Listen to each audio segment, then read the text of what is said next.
மரியாதைக்குரிய இந்த மண்ணினுடைய சட்டமன்ற உறுப்பினர், நம்மை வழிநடத்திக் கொண்டிருக்கக்கூடிய நம்முடைய மூத்த தலைவர் அக்கா வானதி சீனிவாசன் அவர்கள் இருக்கின்றார்கள். அம்மா மக்கள் முன்னேற்ற கழகத்தினுடைய மாவட்ட செயலராக இருக்கக்கூடிய ஐயா அப்பாதுரை அவர்கள் நம்மோடு இருக்கின்றார்கள். பாட்டாளி மக்கள் கட்சியின் சார்பாக இங்கே அண்ணன் கோவை ரமேஷ் அவர்கள் நம்மோடு இருக்கின்றார்கள். ஐயா தமிழ் மாநில காங்கிரவராக இருந்து நம்மை வழிகாட்டிக் கொண்டிருக்கக்கூடிய ஐயா கே வாசன் அவர்கள் நம்மோடு இருக்கின்றார்கள். அண்ணன் செல்வராஜ் அவர்கள் மற்றும் ஒரு மாவட்டத்தினுடைய செயலாளர் அண்ணன் செல்வராஜ் அவர்களுக்கும் நன்றிகளை தெரிவித்துக் கொள்கின்றேன். பாரதிய ஜனதா கட்சியினுடைய மூத்த தலைவராக இருக்கக்கூடிய அண்ணன் ஜி.கே. செல்வகுமார் அவர்கள் இருக்கின்றார். சகோதர சகோதரிகளே, 2024 பாராளுமன்ற தேர்தலை பொறுத்தவரை நம்முடைய நாட்டில் யார் பிரதமராக வர வேண்டும் என்பதற்காக நடக்கக்கூடிய தேர்தல். நாம் போடக்கூடிய ஒரு ஓட்டும் கூட இந்த நாட்டிலே யாருக்கு அந்த வாக்கை அளித்தால் இந்த நாடு பலமாக இருக்கும் என்பதற்காக ஏப்ரல் 19ஆம் தேதி நீங்க எல்லாம் வாக்களிக்க போறீங்க. உங்களுக்கு நான் வைக்கக்கூடிய அன்பான வேண்டுகோள், இந்த நாட்டை ஒரு மனிதனால் பலப்படுத்த முடியும் என்றால் அது நம்முடைய பாரத பிரதமர் நரேந்திர மோடி அவர்கள் மட்டும்தான். அதனால் நீங்க போடக்கூடிய அந்த ஓட்டு நீங்க சாதாரணமா போடலீங்கம்மா. 2 மணி நேரம் எடுத்து வீட்டிலிருந்து கிளம்பி வாக்குச்சாவடிக்கு போய் வாக்குச்சாவடியில் அங்க நின்று அதன் பிறகு யோசிச்சு ஓட்டு போட்டு வர்ற, உங்க வீட்டில இருந்து ஓட்டு போட்டுட்டு வர்ற ஒரு 2 மணி நேரம் குறைந்தபட்சம் ஆகும். அப்படி இருக்கும் பொழுது 2 மணி நேரம் உங்களுடைய வாழ்க்கையில ஒரு வாக்கு செலுத்துவதற்காக நீங்கள் ஒதுக்கும் பொழுது அந்த ஓட்டு சரியான ஓட்டாக இருக்க வேண்டும், சரியான வாக்காக இருக்க வேண்டும், சரியான நபருக்கு சென்று சேர வேண்டும் என்பது எங்களுடைய அன்பான வேண்டுகோள்.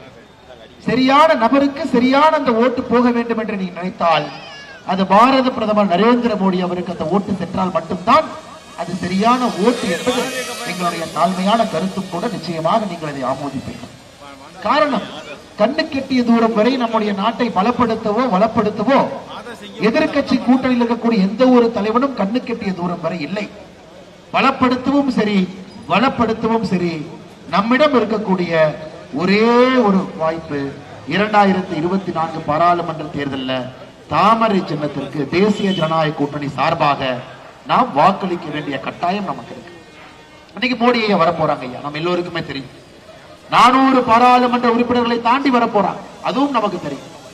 அவ்வளவு பலமாக மோடி அவர்கள் வரும் பொழுது கோவையை எப்படி வளமாக்க வேண்டும் என்று நீங்கள் யோசிக்க வேண்டும். பலமாக பிரதமர் அங்கே அமர்றார். 400 எம்பியை தாண்டி அமரும் பொழுது நாம் எப்படி கோயம்புத்தூரை வளமாக்க வேண்டும். அதனால்தான் உங்களுடைய வீட்டு பிள்ளை உங்கள் அன்பு தம்பி அண்ணாமலை உங்கள் முன்னால் நின்று கொண்டிருக்கின்றேன். கோயம்புத்தூரை வளப்படுத்த வேண்டும், வளர்ச்சி பாதையில் எடுத்து செல்ல வேண்டும். மோடி அவர்கள் இருக்கும் பொழுது கோயம்புத்தூருக்கு ஒரு புதிய பரிமாண வளர்ச்சியை கொடுக்கும். ஒரு ரோட்ல போங்க ஐயா, ரோட்ல போற மாதிரி இருக்குதுங்களாங்க ஐயா. நீங்களே ரோட்ல 2 வீலர் 100 மீட்டர் போங்க ஐயா, ஒரு குண்டு குழி இல்லாம நீங்க ஓட்டி காட்டுங்க ஐயா. வண்டியை ஓட்ட முடியாது. ஆயிரக்கணக்கான கோடி ரூபாய் பணம் கொடுக்கிறோம், எங்க போகுது யாருக்கும் தெரியாது, யாருக்குமே தெரியாது அந்த பணம் எங்க போகுது. கோயம்புத்தூர் போன்ற ஒரு பெரு நகரத்துல ஒரு 100 மீட்டர் சாலையில குண்டுகுழி இல்லாம நம்மால் வாகனத்தை செலுத்த முடியாத அன்பு சகோதரர். ஏன்னா ஆட்டோ டிரைவர் இருக்கிறீங்க, நான் சொல்றது உண்மைதானே? நீங்க சொல்லுங்க, உங்க வண்டிக்கு எவ்வளவு தூரம் ரிப்பேர் ஆகுது, எவ்வளவு போய் நீங்க ஸ்பிரிங்க்லர் ரிப்பேர் பண்ணிட்டு வர்றீங்க. அதுதாங்க ஐயா இன்னைக்கு உள்கட்டமைப்பு அப்படித்தான் இருக்கு. இன்னைக்கு மோடி அவர்களை பொறுத்தவரை எங்கேயெல்லாம் பாரதிய ஜனதா கட்சியினுடைய எம்பியும் பாரதிய ஜனதா கட்சி ஆட்சியில் இருக்கோ அங்கெல்லாம் போய் பாருங்க எந்த அளவுக்கு உள்கட்டமைப்புக்கு முக்கியத்துவம் கொடுத்திருக்கிறாங்க. ஒரு ரோடாக இருக்கட்டும், ஒரு பாலமாக இருக்கட்டும், விமான நிலையமாக இருக்கட்டும், ரயில்வே நிலையமாக இருக்கட்டும்.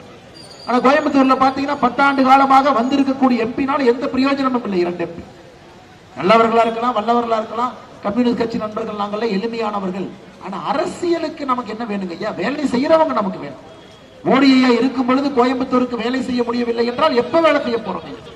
அதனால் எங்களுக்கெல்லாம் நாங்கள் வைக்கக்கூடிய அன்பார்ந்த வேண்டுகோள், வளமான இந்தியாவை, வளமான கோவையை உருவாக்க நீங்கள் உங்களுடைய அன்பு தம்பி அண்ணாமலைக்கு தேசிய ஜனநாயக கூட்டணி சார்பாக தாமரை சின்னத்துல ஏப்ரல் 19ஆம் தேதி நீங்கள் வாக்களிக்க வேண்டும் என்கின்ற வேண்டுகோளை வைத்து நீங்க வந்திருக்கக்கூடிய எல்லா நண்பர்களுக்கும், குறிப்பாக நம்முடைய கூட்டணி கட்சி நண்பர்கள் எல்லாம் வந்திருக்காங்க. தமிழ் மாநில காங்கிரசிலிருந்து, பாட்டாளி மக்கள் கட்சியிலிருந்து, அம்மா மக்கள் முன்னேற்ற கழகத்திலிருந்து, OPS அணியிலிருந்து, IJK பெரிய படை வந்திருக்கின்றார்கள். அவர்களுக்கும் இந்த நேரத்தில் நன்றிகளை, வாழ்த்துக்களை, வணக்கங்களை தெரிவித்து நீண்ட பயணம் கோயம்புத்தூர் முழுவதும் போனோம் ஐயா. வந்திருக்கக்கூடிய அனைவருக்கும் நன்றி தெரிவித்துக் கொண்டு உங்கள் அன்பை பெற்றுக் கொண்டு இங்கிருந்து கிளம்புகின்றோம். ஆசீர்வாதம் செய்யுங்கள் மோடி அவர்களை. தாமரை சின்னத்தில் ஏப்ரல் 19ஆம் தேதி நம்முடைய பாரதிய ஜனதா கட்சியினுடைய பொறுப்பாளர் ராம்நகருடைய ஒன்றிய தலைவர் விஸ்ருதா அவர்கள் இங்கே இருக்கின்றார்.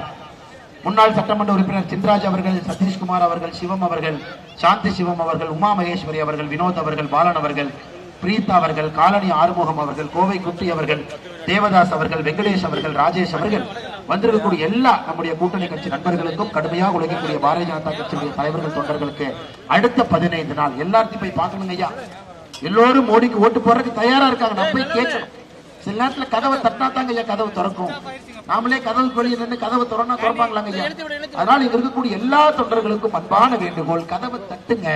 கதவு திறப்பதற்கு மக்கள் தயாராக வைத்திருக்கின்றார்கள். மோடிக்கு வாக்களிப்பதற்கு ரெடியா இருக்கிறாங்க. தாமரைக்கு ஓட்டு போடுறதுக்கு நம்முடைய கூட்டணி கட்சியினுடைய அன்பு சொந்தங்களும் பாரதிய ஜனதா கட்சியினுடைய தொண்டர்களும் கதவை தட்டி நீங்கள் பாரத பிரதமர் சார்பாக சென்று வாக்களியுங்கள் நீங்க கேட்டா போதும் நமக்கு ஓட்டு போட்டுருவாங்க. அடுத்த 15 நாட்கள் நீங்கள் செய்ய வேண்டும் என்று பணிவன்போடு கேட்டுக்கொள்கிறேன். நன்றி, வணக்கம். பாரத் மாதா கி ஜெய். பாரத அன்னை புகழ்.